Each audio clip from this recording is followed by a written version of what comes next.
lo que miramos o nos concentramos en mirar es principalmente la zona posterior, ¿verdad? Que incluye el nervio, todo lo que es área macular y a veces ecuador o hasta media periferia.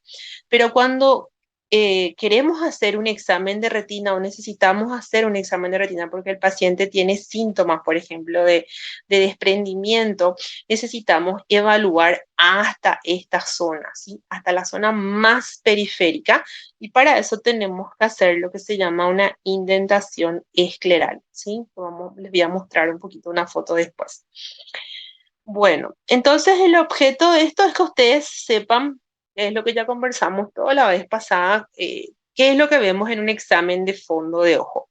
Al describir un examen de fondo de ojo, nosotros generalmente, como les estaba diciendo, fondo de ojo miramos más esta zona y hasta la media periferia. Ya en un examen de retina evaluamos toda la zona más periférica porque justamente donde se suele romper la retina más fácil es en esta zona periférica, que es donde suelen estar las degeneraciones retinianas periféricas, ¿verdad? Entonces, de atrás hacia adelante tenemos el polo posterior, media periferia, región ecuatorial y la región de la base vítrea, ¿verdad?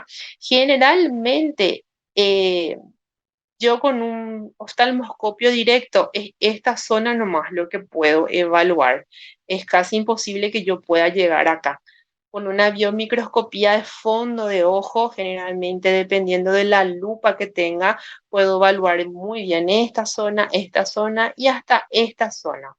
Esta zona tiene que ser una lupa muy, muy, muy especial, ¿verdad? Para que pueda haber extrema periferia.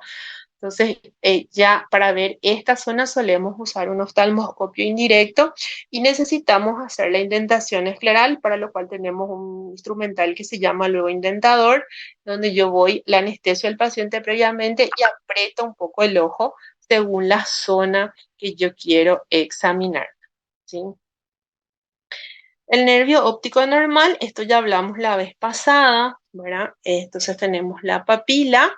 La papila tiene una zona central para recordar, que es la excavación central, y el anillo neuroretinal, ¿verdad? Más la entrada de los vasos sanguíneos. Habíamos dicho que este espacio es anatómicamente muerto, por eso que cuando está aumentado sospechamos que el paciente puede tener un glaucoma o tiene una megalopapila, ¿verdad?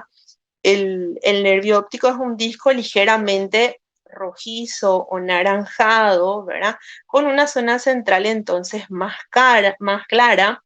La mitad temporal puede ser un poco más pálida, pero no tiene que ser mucho más pálida. Si hay una palidez marcada, tenemos que sospechar que puede haber alguna patología, ¿sí? Generalmente es redonda, bien oval, los bordes están bien definidos. Hay algunos pacientes como los miopes que suelen tener las papilas en tilt o inclinada, como les había dicho. Entonces, para nosotros esta forma es importante. Solemos evaluar también si los bordes están bien definidos o si los bordes están difusos, ¿verdad? En el caso que sospechamos, en ese caso, por ejemplo, de un edema de papila. Generalmente tiene 1,5 milímetros de diámetro. La excavación no debe ser mayor del 40% de la superficie, por eso que decimos que hasta un 0,4, 0,5 más o menos como máximo de excavación puede ser normal. Más que eso ya sospechamos de un glaucoma y usamos este tamaño 1,5 o el tamaño de la papila para comparar el tamaño de alguna lesión que nosotros encontremos en el fondo de ojo, ¿verdad? Por ejemplo, si yo veo una lesión hiperpigmentada temporal superior, yo suelo decir en mi informe, veo lesión hiperpigmentada, plana, temporal superior, de 3 diámetros de disco, ¿sabes? Entonces, más o menos la persona que está viendo mi informe sabe que es como que tiene 3 veces el tamaño de la papila, ¿sí? A eso me refiero con esta parte que dice usamos sus características para comparar tamaños o distancias. Acá vemos unas imágenes de patologías.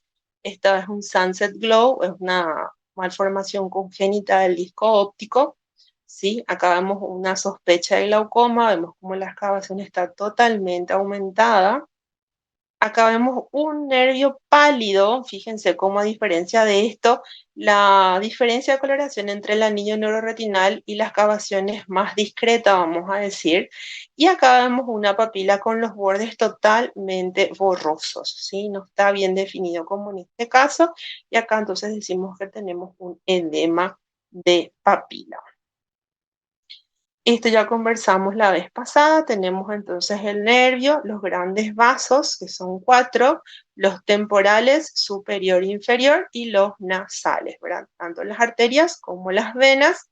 El área entre las arcadas temporales es el área macular y el punto central más importante es la fóvea, ¿sí? A partir de esto también nosotros vamos describiendo, tenemos la fóvea, la foveola más central, el umbo es el punto acá, y después ven que tenemos acá la perifóvea, la parafóvea. Entonces, cuando yo describo, voy diciendo que la lesión está cerca de la arcada temporal superior en región perifoveolar. Entonces, la persona más o menos ya sabe, ¿verdad? Y generalmente completo diciendo, como les dije la vez pasada, qué hora del reloj, ¿verdad? 2 horas, 3 horas, 4 horas, 5 horas. Entonces, el compañero puede imaginarse o localizar la lesión que yo estoy describiendo, ¿verdad? La foveola es la depresión central de la fóvea, generalmente está a 4 milímetros temporal y 0,8 inferior al centro del disco óptico, o sea, no está así centrado en el nervio, sino un poquitito más abajo. En esta zona, como vemos acá, solamente hay conos, no hay bastones, ¿sí? Conos, células de Müller y algunas células gliales, ¿sí? La zona avascular foveolar tiene que medir aproximadamente entre 250 a 600 micras y eso es muy importante porque en esa zona nosotros no podemos hacer láser, una zona que no podemos tocar o llegar ahí con el láser. Generalmente en el láser, cuando hacemos una fotocoagulación en un paciente diabético, hasta las arcadas nomás luego, o sea, por fuera de las arcadas, solemos llegar con el láser, no tratamos de no entrar luego en área macular. La mácula corresponde a 5 a 6 milímetros de diámetro entre las arcadas temporales.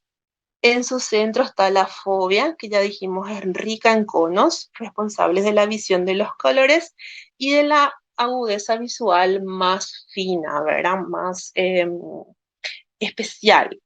Histológicamente es una región que tiene más de una capa de células de núcleo de células ganglionares. El nombre de mácula viene porque es como una mancha amarilla por la cantidad de pigmentos de caróteno que hay en la capa de Henle, así que se vio son los cadáveres. Y luteína, mayor concentración en los bastones, zeaxantina, mayor concentración en los conos, ¿verdad? La fóvea ya es una depresión cóncava central de la retina de 1,5 milímetros de diámetro y alrededor tenemos la parafóvea y luego la perifóvea, ¿verdad? Bueno, eso es con relación a la anatomía de la retina. Y con relación a... ¿Tenemos tiempo todavía para dar desprendimiento de retina? ¿Tienen tiempo? Sí, doctora. Hola. ¿Sí? Sí, doctora. Sí, Bueno, entonces vamos a dar, este es más cortito.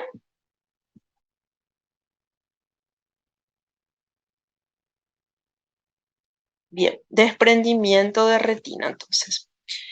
El desprendimiento de retina, por definición, es la separación de la retina neurosensorial del epitelio doctora, pigmentario de la retina. Sí, ¿vos estás compartiendo algo? sí, ¿no se ve? ¿No se ve? Espera que me Yo pongo. no veo. No sé si, yo no. eh, No, no, no no está estaba viendo. lo compartiendo, ahora sí. Perdón, perdón. Acá. ¿Ahora sí se ve? Sí, ya. Gracias. Bien. Bien, Entonces, por definición, les estaba diciendo, el desprendimiento de retina es la separación entre la retina neurosensorial y el epitelio pigmentado de la retina, ¿sí? O sea, queda por un lado los conos y bastones y todo el resto de la retina que está más interna, y de este lado queda el epitelio pigmentado de la retina. Eso lo diferencia de lo que es una retinosquisis, que es cuando esa separación se produce dentro o en algún lugar de las capas neurosensoriales de la retina, ¿sí? Desprendimiento de retina, entonces separación de la retina neurosensorial a nivel de los conos y bastones, fotorreceptores, y acá el epitelio pigmentario. Y retinosquisis, que suele ser algo congénito, también es una separación de la retina, pero en las otras capas, o sea, dentro de la retina neurosensorial, ¿sí? Acá vemos entonces, la luz entra por acá, ¿sí? Esto sería la parte interna, el vitro estaría acá, esta es la parte externa, y por definición acá es donde se separa el epitelio pigmentario de las capas fotorreceptores, y ahí se tiene que separar para que sea un desprendimiento de retina. Si se separa acá o en otra zona, hablamos de una retinosquisis. ¿Se entiende eso, verdad? Los tipos de desprendimiento de retina son básicamente tres, pero después tenemos el mixto también, que clásicamente vemos, por ejemplo, en los pacientes diabéticos, el retmatogénico, el seroso o exudativo y el traccional, y la combinación de estos, ¿sí? Acá vemos, por ejemplo, un desprendimiento de retina seroso. Seroso es porque hay un líquido que se acumuló entre los fotorreceptores y el epitelio pigmentario, y por eso se llama seroso, ¿verdad? No hay ninguna rotura en la retina, como por ejemplo en el retmatogénico. Acá, como ven en esta foto, sí hubo una rotura en la retina. Retma viene de rotura, desgarro, se desgarró acá, y el líquido entró a través de este desgarro, y ahí eso es lo que está desprendiendo la retina.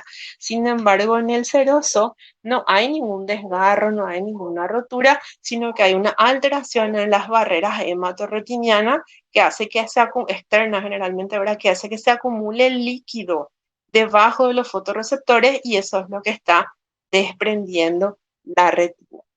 Y el otro tipo de desprendimiento es el traccional, ¿verdad? Que si vemos acá en la fotito, no sé si pueden ver mi flechita, es cuando se produce fibrosis. Generalmente esto se ve mucho en los pacientes diabéticos, en los prematuros, en los pacientes con oclusiones vasculares, ¿verdad?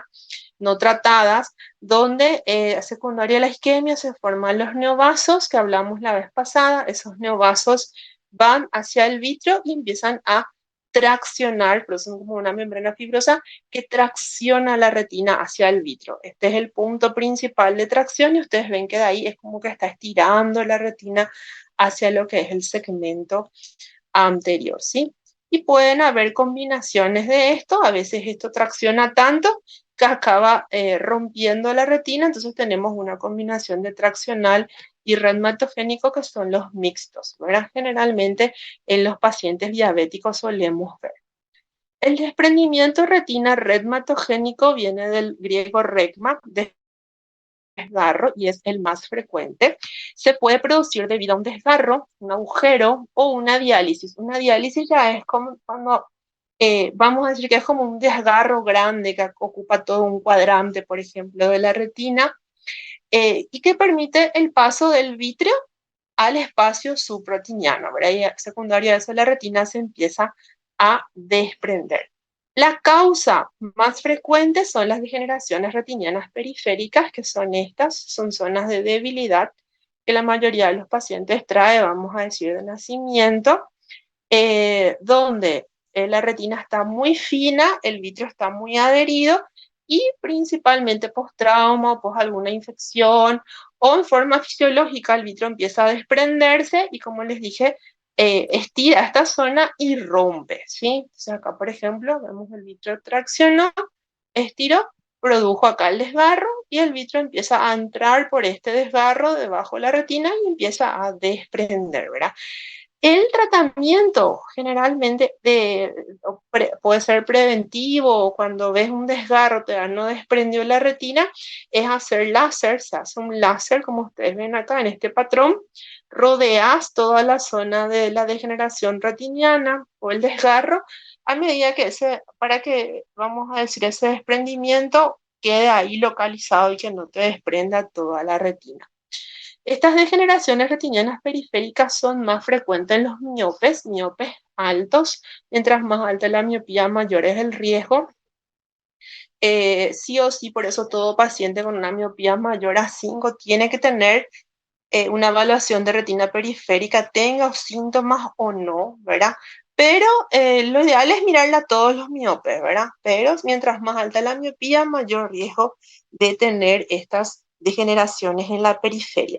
Hay algunas degeneraciones que son más riesgosas de producir un desprendimiento de retina y que por eso tienen indicación absoluta de láser. Y hay otras que no. Las degeneraciones cistoideas, por ejemplo, son de bajo riesgo, entonces generalmente si el paciente no tiene síntomas, no tiene antecedentes familiares, no tuvo desprendimiento en el otro ojo, podés acompañarle siempre cuando el paciente sea bien orientado, ¿verdad? Otra causa es el desprendimiento del vítreo posterior, que como les dije es un proceso fisiológico, pero a veces, ya sea porque el paciente tiene estas degeneraciones o en un 10 a 15% de los pacientes, incluso sin degeneración, ese desprendimiento se produce así tan abruptamente que tracciona la retina y puede llegar a romper, ¿verdad? A veces cuando se produce, por ejemplo, el desprendimiento y tracción a un vaso, incluso puede acompañarse de una hemorragia vitrea, ¿sí? Eh, y acá creo que les estoy mostrando, este es el nervio, acá se ve un anillo de Weiss, la fotito no es tan buena, pero es como una marquita redonda que queda porque significa que el vitrio se traccionó muy bruscamente, ¿verdad? Otras causas de desprendimiento de retina, pero ya del tipo seroso, suelen ser las inflamaciones del ojo, como por ejemplo la secundaria a cualquier tipo de uveitis, ¿verdad? Y los tumores, ¿verdad? Este es un melanoma de coroides que clásicamente va acompañado, esta es la lesión, el melanoma, y acá vemos que tiene un desprendimiento de retina asociado. Las metástasis también producen por ejemplo, metástasis a coroides producen también mucho desprendimiento de retina, ¿sí? Entonces, estos dos son las principales causas de desprendimiento de retina de tipo no redmatogénico. A diferencia de los desprendimientos de retina redmatogénicos que generalmente clásicamente necesitan láser o cirugía, los serosos no, los serosos, muchos de ellos, vos dependiendo de la etiología, por ejemplo, en este caso, como es un tumor, no le vas a dar ningún, o sea, tenés que hacer el tratamiento del tumor, ¿verdad? Si es una metástasis, tenés que ver cuál es el cáncer primario, tratas eso, ¿verdad? En el caso de las uveitis, dependiendo de la causa, sea una toxo, un citomégalo, qué es lo que te está causando, entonces vos tratás eso, ya sea por vía medicamentosa. Está el desprendimiento de retina, por ejemplo, que se llama serosa central, donde se acumula el líquido en el centro de la retina, principalmente en zona foveolar, y que es secundario al estrés, por ejemplo. Y en ese caso, podemos, o expectamos, no le damos nada, o le podemos dar colirios, o le podemos dar diuréticos, o sea, no todo desprendimiento de retina es quirúrgico, ¿verdad? Generalmente los serosos tenés que ver cuál es la causa y dependiendo de eso tratás. Los reumatogénicos sí suelen ser quirúrgicos. Los traccionales, ¿verdad? También suelen ser quirúrgicos porque es necesario hacer una cirugía, entrar acá y cortar estas zonas de tracción para que esta retina vuelva a planchar. O si no, cada vez, como ustedes ven acá, este vitrio viene hacia el segmento anterior y acaba traccionando más la retina hasta que desprende por completo.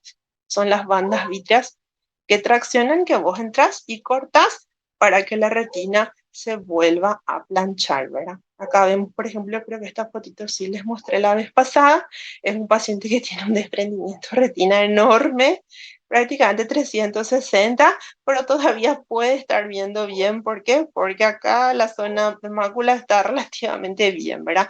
Pero este es una bomba, en cualquier momento esto tracciona todo y el paciente se puede ir de un 20/30 a un MM o sin percepción luminosa. Es clásico paciente diabético que se queda ciego porque acá estaba viendo y al día siguiente amanece sin ver nada, ¿verdad? Entonces, los factores de riesgo para desprendimiento de retina son cirugía ocular previa, trauma ocular, miopías altas y los antecedentes familiares.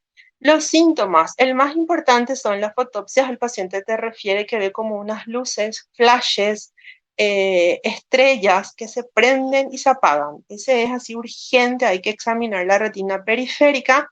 Moscas, volantes, manchas, telarañas es otro síntoma frecuente. Menos riesgo que con las fotopsias. Las fotopsias es como más un signo de alarma. Las moscas, principalmente cuando cambian, aparecen abruptamente o cuando cambian las características de las que el paciente ya estaba viendo. También pueden ser secundarias a hemorragia, generalmente o ¿cómo se llama? Las mioesopsias, o pueden ser degenerativas. Sin embargo, las fotopsias se producen justamente porque la retina está siendo estirada, por eso que es un síntoma, vamos a decir, de mayor alarma.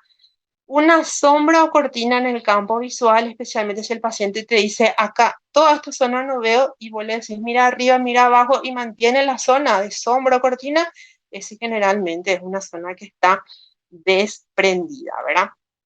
Una disminución de la visión. El paciente, por ejemplo, con una serosa central te dice, acá en el centro no veo, alrededor veo súper bien, pero acá en el centro no veo, que es la zona macular donde hay líquido, por eso el paciente no ve. Y al examen nosotros, ¿qué es lo que vemos? Vemos generalmente esta retina, esto está bien, y acá vemos como hay una retina que está elevada. Si vos mirás en el microscopio o en el oftalmoscopio, ves como la retina está elevada, está convexa hacia vos y generalmente se mueve. Mientras más se mueva es porque es más reciente tu desprendimiento. Mientras más inmóvil o más fija está, es porque es antigua, ¿verdad? Y vemos acá cómo tiene los pliegues, se va arrugando. Acá, esta, por ejemplo, es una urgencia, emergencia prácticamente, porque la zona foveolar está todavía aplicada. Entonces, si este paciente se opera rápido, puede quedar 20/30, 20/40, o sea, puede tener una buena visión, pero generalmente cuando el desprendimiento ya compromete la fovea o la mácula, el pronóstico visual cambia bastante, ¿verdad?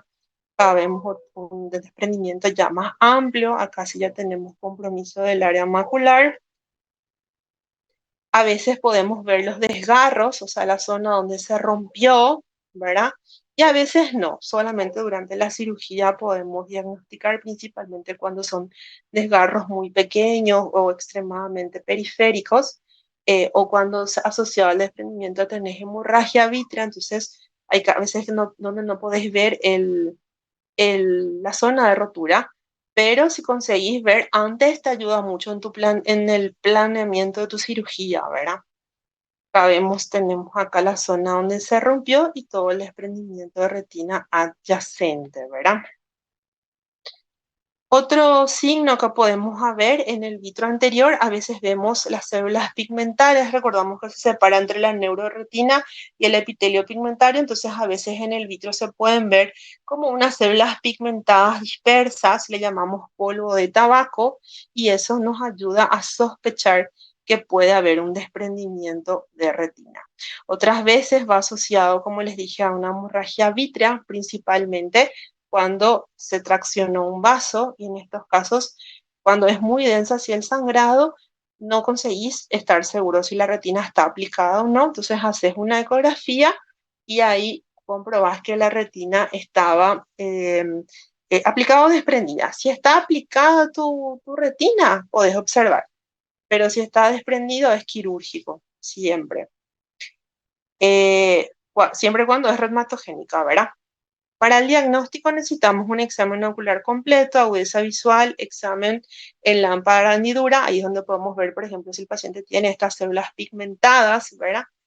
Gonioscopía, eso para ver, por ejemplo, si hay neovasos o principalmente ya en desprendimientos así más antiguos, ¿verdad? Y un examen con oftalmoscopio indirecto, este es el oftalmoscopio indirecto, que usamos para evaluar la periferia de la retina, recordando que con un oftalmoscopio directo no conseguimos acceder a la periferia de la retina.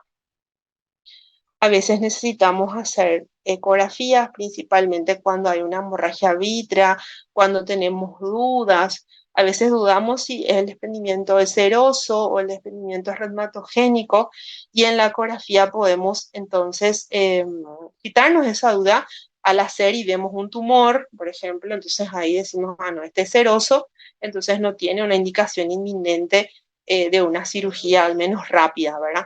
Ahora, si ves que no hay ningún tumor, no hay ninguna lesión que justifique ese desprendimiento, entonces es otra la conducta, ¿verdad? El tratamiento depende mucho del tipo de cirugía, de desprendimiento. Como les dije, los serosos depende mucho de la causa. Los reumatogénicos generalmente necesitan láser o vitrectomías, ¿verdad? Láser usamos mucho para las lesiones degenerativas periféricas o para los desgarros cuando todavía no hay un desprendimiento de retina o si hay un desprendimiento de retina muy localizado, pequeño, periférico, a veces le haces una barrera de láser y si el paciente reposa, entonces vamos a decir que no es necesario o no va a una cirugía. Pero la mayoría de los desprendimientos de retina reumatogénicos sí necesitan una cirugía y ahí tenemos algunas opciones. Una es la retinopexia neumática, eso sirve para los desprendimientos superiores, donde vos le inyectas un gas y ese gas dentro del ojo se expande, va para arriba, pega a la retina y ahí vos aprovechás y le haces un láser, ¿verdad? Pero lo que más, acá como se ve acá está desprendido, le inyectaste el gas se expande, va para arriba, vamos a decir, posiciona la retina en posición y vos ahí aprovechás y haces el láser o la haces crioterapia. Crio es con una cánula fría, congelás, produce como una cicatriz y también pega. Esto usamos menos porque inflama más el ojo, esto es lo que usamos más frecuentemente, ¿verdad? Acá se ve, por ejemplo, la retina desprendida y acá ya con la burbuja de gas, ¿verdad? Pero esto es lo que más usamos, son las vitrectomías, entramos por la pars plana, porque dijimos que es la zona más delgada, avascular, tenemos nuestros instrumentales, uno es la luz, que nos permite trabajar adentro, y el otro es el vitreófago, ¿verdad? Que es el que nos permite primero comer el vitrio y después empezar a trabajar para la retina, o sea, por la retina. Acá podemos poner otro instrumental donde podemos colocar pinzas, podemos colocar, por ejemplo, el láser, dependiendo ya de lo que necesitamos hacer, ¿verdad? Entonces, en la vitrectomía, el líquido que entró, por decirlo, debajo de la retina, nosotros drenamos todo, aplicamos, usamos unos productos especiales, ya sea un gas, ¿verdad? Para aplicar la retina, hacemos el láser, miramos al final si la retina quedó en posición, si quedó firme, y ahí durante la cirugía decidimos si vamos a dejar aire nomás, si vamos a dejar líquido, o a veces tenemos que dejar sustancias más pesadas para sostener esa retina en posición como por ejemplo un gas, ¿verdad? Que se reabsorbe en 7 a 15 días, o un aceite de silicona que usamos ya en casos de desprendimientos totales o redesprendimientos. A veces tenemos que dejar el aceite, que para retirar ese aceite el paciente después de 6 meses a un año necesita otra cirugía, ¿verdad? Entonces, la vitrectomía combinamos entonces con alguna de estas sustancias. Generalmente la remoción del vitrio no afecta la función del ojo. Si dejamos gas, ese gas se reabsorbe lentamente, ¿verdad? Si dejamos aceite, como les dije, hay que volver a entrar para retirar. Y bueno, sería eso la clase de desprendimiento. No sé si tienen alguna duda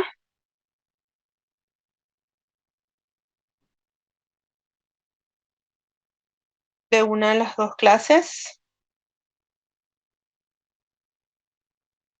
Creo que quedó todo claro, doctora. Bueno, voy a sacar una fotito otra vez de esta, que es la clase de desprendimiento. Ahí ya está, chicos. Nos vemos la semana que viene, ¿está bien? Nos Dale, doctora, vemos. gracias. Doctora, Nos chao, chao. vemos. Dale, Chao, chau, doctora. chau. Chau, Chao, chau. doctora, gracias. De nada.